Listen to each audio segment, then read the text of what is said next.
Deep in the Arabian desert, there was a people known as Ashab al-Rass, the people of the well.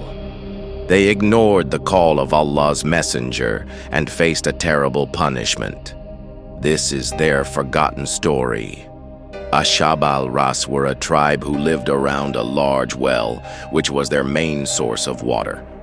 Allah sent them a prophet to guide them to monotheism and righteousness, but they rejected him and continued in sin.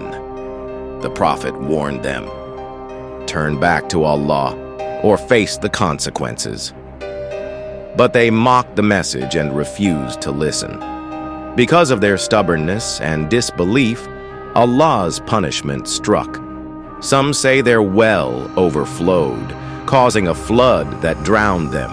Others say an earthquake destroyed their homes. Their once prosperous land became a barren ruin. The story of Ashab al-Rass serves as a reminder. No matter how strong or settled a nation may seem, disobedience to Allah's commands leads to destruction. The people of the well disappeared, but their lesson remains. Listen to the prophets, embrace faith, and avoid the fate of the past.